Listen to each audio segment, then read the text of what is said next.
दोस्तों एनके की मस्ती यूट्यूब चैनल पर आपका स्वागत है। विज्ञान का आपका जो है पेपर कल होने वाला है और इसमें से जो है एक टॉपिक वाइज टॉपिक आपको क्विक रिवीजन करवा देता हूँ। एक ही वीडियो में आपको एक या दो वीडियो में आपको क्विक रिवीजन हो जाएगा। चैनल पर अगर नए हो तो चैनल को सब्सक्राइब कर लीजिए। महत्वपूर्ण पहले ही चैप्टर से आपका रिविजन करवा दे रहा हूँ। पहले तो है अभिक्रियाओं के प्रकार। अभिक्रियाओं के प्रकार से अपने को कोई मतलब नहीं है। अभिक्रिया मतलब किसे कहते हैं ये आपको महत्वपूर्ण होता है। सबसे पहला तो ये संयोजन अभिक्रिया। संयोजन अभिक्रिया किसे कहते हैं, उदाहरण दीजिए। क्वेश्चन है संयोजन अभिक्रिया किसे कहते हैं, एग्जाम्पल दीजिए। तो संयोजन अभिक्रिया किसे कहते हैं, ऐसी अभिक्रिया जिसमें दो या दो से अधिक तत्व जुड़ करके एक यौगिक का निर्माण करते हैं, संयोजन अभिक्रिया कहलाती है। जैसे भाई Mg plus O2 reaction MgO, Mg plus O2 reaction MgO, दो तत्व जुड़ रहे थे एक बन रहा है, तो कौन सी अभिक्रिया हो जाएगी, आपकी संयोजन अभिक्रिया हो जाएगी। और ऐसी अभिक्रिया जिसमें एक तत्व से दो, उल्टा है अगर वियोजन की बात करेंगे, अभी थोड़ी देर रुको, पहले संयोजन का और उदाहरण ले लेते हैं। Cu plus O2 reaction CuO, ठीक है। तो संयोजन अभिक्रिया किसे कहेंगे, ऐसी अभिक्रिया जिसमें दो या दो से अधिक तत्व जुड़ करके एक यौगिक का निर्माण करते हैं, उसे संयोजन अभिक्रिया कहा जाता है। नंबर 2 आती वियोजन अभिक्रिया। वियोजन अभिक्रिया का दूसरा नाम अपघटन अभिक्रिया भी है। अपघटन अभिक्रिया तो ऐसी अभिक्रिया जिसमें एक यौगिक ताप देने पर या प्रकाश की उपस्थिति में या उसको विद्युत धारा प्रवाहित करने पर दो या दो से अधिक तत्वों में टूट जाए तो उसे क्या कहते हैं, वियोजन अभिक्रिया कहते हैं। जैसे ताप अपघटन या ताप वियोजन। वियोजन अभिक्रिया तीन प्रकार की होती है, ताप अपघटन अभिक्रिया, प्रकाश अपघटन अभिक्रिया, ठीक है, और विद्युत अपघटन अभिक्रिया। विद्युत अपघटन अभिक्रिया, इसका एक एक एग्जाम्पल देखिए। ताप अपघटन अभिक्रिया CaCO3 रिएक्शन डेल्टा, डेल्टा मतलब इसको गर्म कर रहे हैं, क्या बनेगा, CaO बनेगा प्लस CO2 बनेगा, ठीक है। प्रकाश अपघटन अभिक्रिया प्रकाश की उपस्थिति में होता है, जैसे AgBr है, रिएक्शन करवाओगे HMu की प्रेजेंट में, Ag प्लस Br2 बनेगा, ठीक है। सिल्वर ब्रोमाइड और NaCl है, इसमें अगर विद्युत धारा प्रवाहित करते हो इलेक्ट्रिक करंट तो Na पॉजिटिव बनेगा और Cl नेगेटिव बनेगा। तो ये अपघटन अभिक्रिया कितने प्रकार की हो गई, पुनः तीन प्रकार की हो गई। अब नंबर तीसरी अभिक्रिया बच्चों आती है विस्थापन अभिक्रिया। विस्थापन अभिक्रिया में क्या होता है कि एक अधिक सक्रिय तत्व है दूसरे कम सक्रिय तत्व को हटा करके उसका जगह ले लेता है। नंबर 3 है विस्थापन अभिक्रिया। विस्थापन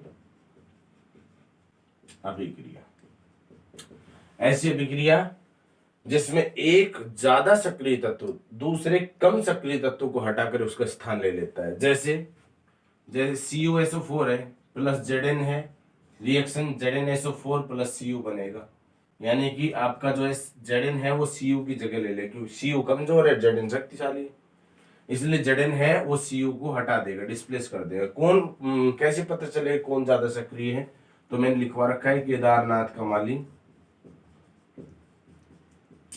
आलू जरा फीके पकाता है,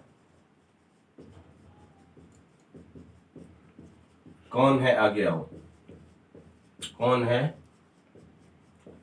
आगे आओ, इस हिसाब से आप याद कर लोगे, ठीक है। केदारनाथ का माली आलू जरा फीके पकाता है, कौन है आगे आओ, ये है भाई तरीका, ठीक है। इसके बाद आता है अपना द्वितीय विस्थापन अभिक्रिया। विस्थापन अभिक्रिया हो गई, समझ में आ गई। द्वितीय विस्थापन अभिक्रिया में दो शक्तिशाली तत्व है, दो कमजोर तत्व को हटा देंगे और उसकी जगह आ जाएंगे, ठीक है। जैसे आपके पास क्या है, BaCl2 plus Na2SO4 reaction NaCl plus BaSO4, समझ गए। यह अभिक्रिया कौन सी होगी, द्वितीय विस्थापन अभिक्रिया कहलाती है।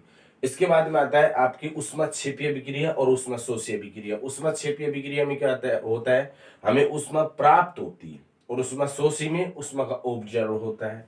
ऊष्माक्षेपीय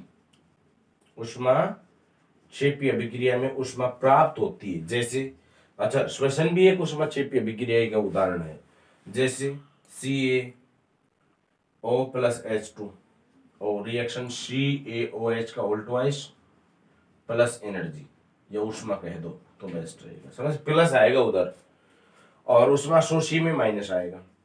ऊष्मा शोषी अभिक्रिया ऐसी अभिक्रिया जिसमें ऊष्मा ऑब्जर्व होती है, मतलब ऊर्जा का अवशोषण होता है, ठीक है। जैसे N2 plus H2 reaction ammonia NH3 minus ऊष्मा आएगा।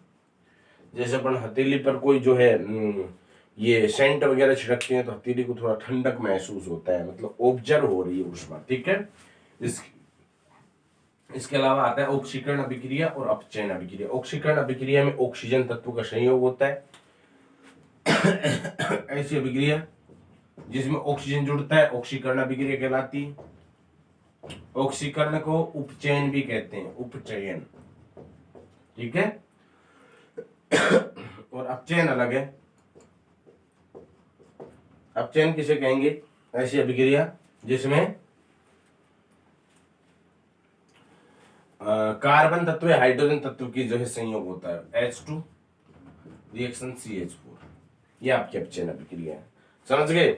इसके बाद आता है क्वेश्चन आपका जो है महत्वपूर्ण है, संक्षारण है। संक्षारण से बचने के उपाय भी हैं। तो संक्षारण से बचने के उपाय हैं ये गैल्वेनाइजेशन महत्वपूर्ण है। इसमें से गैल्वेनाइजेशन यदस लेपन किसे कहते हैं, लिख लीजिएगा। पहले के वीडियो में मैंने बहुत लिखवा रखा है आपको। गैल्वेनाइजेशन किसे कहते हैं, यदस लेपन किसे कहते हैं, यदस लेपन। तो लोहे धातु को जंग से बचाने के लिए उस पर जिंक की पतली परत चढ़ाना क्या कहलाता है, यदस लेपन कहलाता है। लोहे धातु को जंग से बचाने के लिए उस पर जिंक की परत चढ़ाने को क्या कहते हैं, यदस लेपन कहते हैं। ये महत्वपूर्ण प्रोसेस है और इससे जो है लोहे पर लंबे समय तक जंग नहीं लगता है। इसके बाद में टॉपिक है विकृत गंधिता। विकृत गंधिता क्या होता है बच्चों, जब तेल या खाद्य वसा युक्त सामग्री, जो खाद्य सामग्री होती है, जब किसके संपर्क में आती है, जब ऑक्सीजन के संपर्क में आती है तो उसका ऑक्सीडेशन हो जाता है, जिससे उसका स्वाद है वो बिगड़ जाता है। इसलिए उसको जो है सुरक्षित रखने के लिए चिप्स की थैली में जो है नाइट्रोजन गैस भरी जाती है। पूछ सकता है चिप्स की थैली में कौन सी गैस भरी जाती है, तो आंसर क्या करके आओगे, चिप्स की थैली में नाइट्रोजन गैस भरी जाती है। इस बात को थोड़ा सा आप ध्यान रख लेना है, ठीक है। इसके बाद महत्वपूर्ण है बेटा, महत्वपूर्ण है क्लोर क्षार अभिक्रिया। क्लोर क्षार अभिक्रिया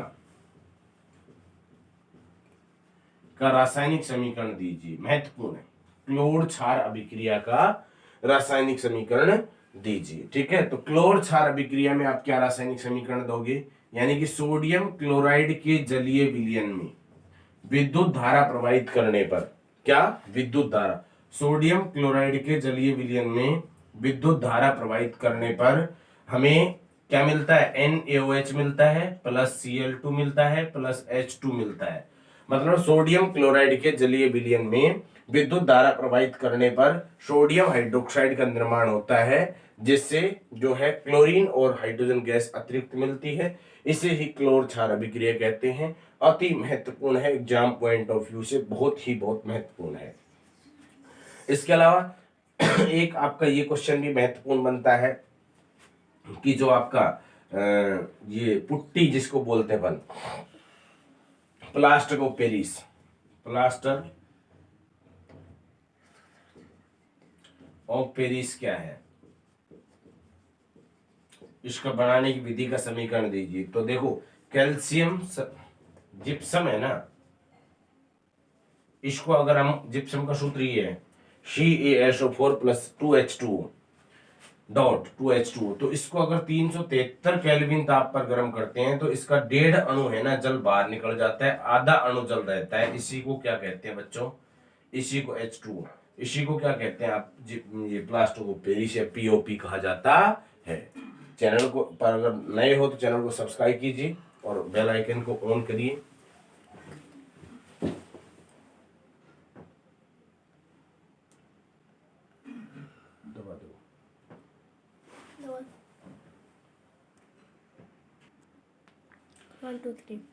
अगला क्वेश्चन क्या है आपके सामने, अगला क्वेश्चन ये रहा, भैया इसके अलावा जो छोटे क्वेश्चंस बन सकते हैं वो क्वेश्चंस भी ध्यान से समझ लीजिएगा। हाँ, डायग्राम बनाते समय थोड़ा ध्यान रखना, डायग्राम हो सकता है आपको बनाया जाए, आपको डायग्राम बनाया जाए और वहां पॉइंट दे दे ए और बी और सी, इनके नाम लिखो, समझ गए।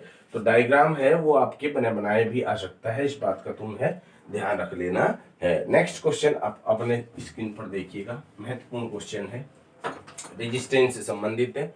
प्रतिरोधों का श्रेणी क्रम संयोजन का सूत्र उत्पन्न कीजिए।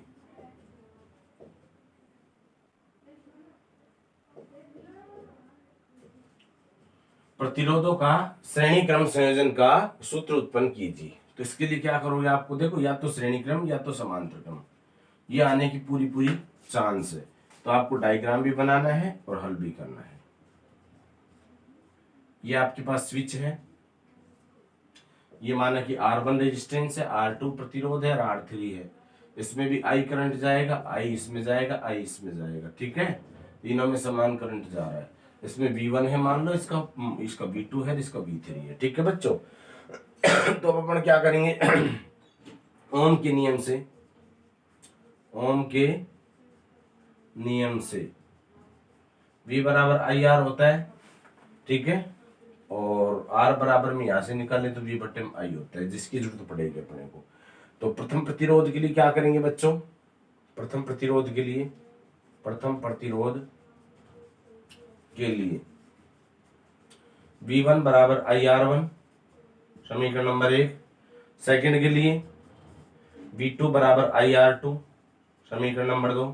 थर्ड के लिए V3 बराबर IR3, समीकरण नंबर 3। बाय एडिंग, जोड़ने पर V बराबर V1 plus V2 plus V3, value रखिएगा। V बराबर में V1 का मान कितना है आपके पास, इधर देखिए, ये डायग्राम समझ में आ ही गया होगा। इस डायग्राम को मिटा देता हूं और इस क्वेश्चन को भी। तो यहां से V बराबर में V1 का मान कितना है, IR1, V2 का IR2, V3 का IR3। V बराबर I कॉमन लीजिए, R1 plus R2 plus R3, I इधर आएगा तो V बटे I बराबर R1 plus R2 plus R3। V बटे I को क्या लिख सकते हैं, R लिख सकते हैं, तो R बराबर R1 plus R2 plus R3, यही हमारा तुल्य प्रतिरोध हुआ। और आप लास्ट में लिख भी सकते हो कि प्रतिरोधों के श्रेणी क्रम संयोजन में तुल्य प्रतिरोध का मान हमेशा बढ़ता है।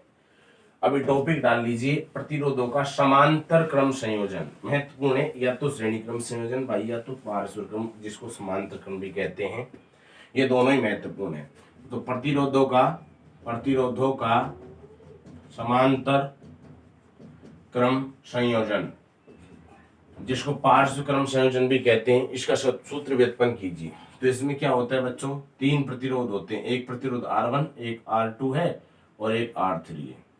इसके बाद में ये आपके यहां पर एमीटर से जुड़ रहा है, ये प्लस है, यहाँ स्विच है, इस प्रकार से आपका यहां से करंट फ्लो हो रहा है।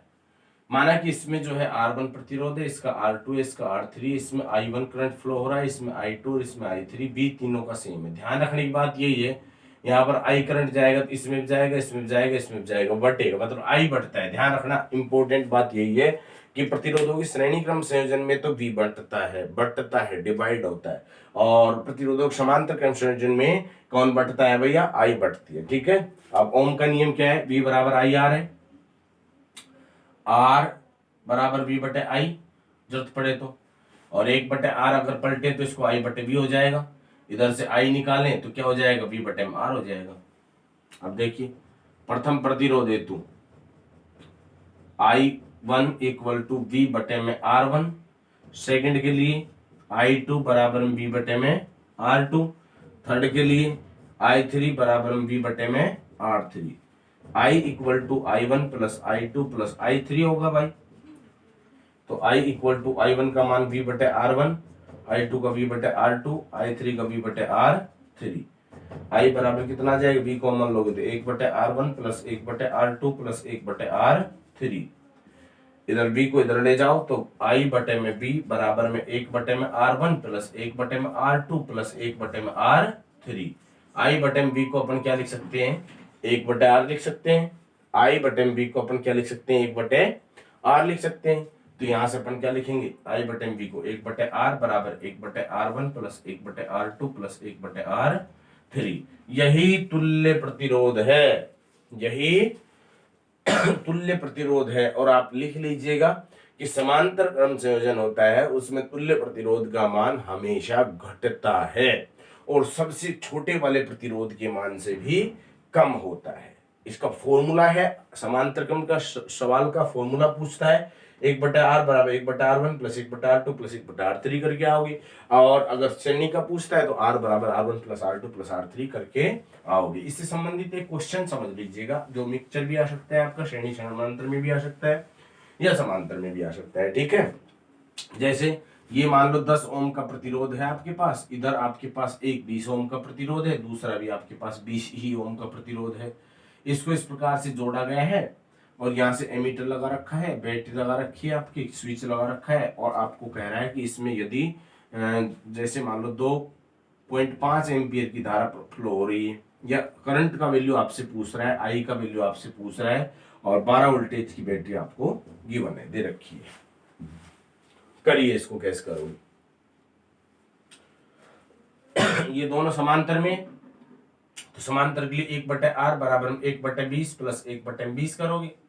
1 बटे r बराबर 20 एलसीएम लोगे, 20 से कम 20, 20 से कम 20, 1 बटे r बराबर 2 बटे 20 हो जाएगा और r बराबर 20 बटे 2 हो जाएगा। r बराबर 10 ओम हो जाएगा। ये 10 ओम तो ये हो गया और यहाँ से ये 10 ओम ये है टोटल प्रतिरोध। अब r बराबर क्या होएगा, r1 प्लस r2 होएगा। r बराबर क्या है भाई 10 ओम प्लस 10 ओम, r बराबर कितना हो जाएगा 20 ओम हो जाएगा। और बैटरी आपने कितना ही लगा रखी है 12 वोल्टेज की, तो आपके पास V का वैल्यू कितना है 12 है और R का वैल्यू कितना है 20 है। तो आप I निकाल सकते हो ओम का नियम का प्रयोग करके। कैसे निकालोगे बच्चों, V बराबर में IR होता है, क्या चाहिए आपको I बराबर V बटे में R। V बटे में R का मतलब V कितना है 20 है और R कितना है भैया, V कितना है 12 है सॉरी, और R कितना है 10 है। इसको काट दीजिए 10 से और इसको 6 से, 6 बटे में 10 का मतलब 0.6 एम्पियर धारा इसमें प्रवाहित हो रही है। एक बार दोबारा से समझिएगा इसको। आपको ये डायग्राम दे रखा हुआ है और दिया मिलेगा और कहेगा कि इसमें जो है बहने वाली धारा का मान ज्ञात करें। तो अपने पास कितना है 10 ओम का तो रेजिस्टेंस ये है, 20 ओम और 20 ओम का 2 रेजिस्टेंस है, ये पैरेलल में है, पैरेलल यानी समांतर क्रम पार्श्व क्रम में है। पार्श्व क्रम के लिए 1 बटे r बराबर 1 बटे r1 प्लस 1 बटे r2 होता है। 1 बटे 20 प्लस 1 बटे 20, 20 एलसीएम लोगे, 1 प्लस 1 बराबर 2 बटे 20 हो जाएगा। और 2 बटे 20 को अगर पलटते हो r लाते हो तो r आपके पास 10 ओम हो जाएगा। यहाँ तक समझ में आ गया। इन दोनों से 10 ओम हुआ, ये 10 ओम पहले से लग रहा है, दोनों श्रेणी में है। तो श्रेणी के लिए r बराबर r1 प्लस r2 होता है, तो r बराबर 10 प्लस 10, r बराबर कितना आ गया 20 ओम आ गया। I बराबर v बटे r होता है, v कितना है 12 है और r कितना है 20 है। इसको काटोगे तो 6 से ये कटेगा, 10 से ये कटेगा, 6 बटे 10 आया। 6 बटे 10 का मतलब क्या होता है, 6 बटे 10 का मतलब होता है 0.6 एम्पियर धारा प्रवाहित होएगी। समझ में आ गया। अगर समझ में आया है तो वीडियो को ज़्यादा से ज़्यादा लाइक कीजिए, अपने दोस्तों के साथ शेयर कीजिए और चैनल पर अगर नए हो तो चैनल को सब्सक्राइब कीजिए। मिलते हैं अगले वीडियो में, तब तक के लिए थैंक यू सो मच।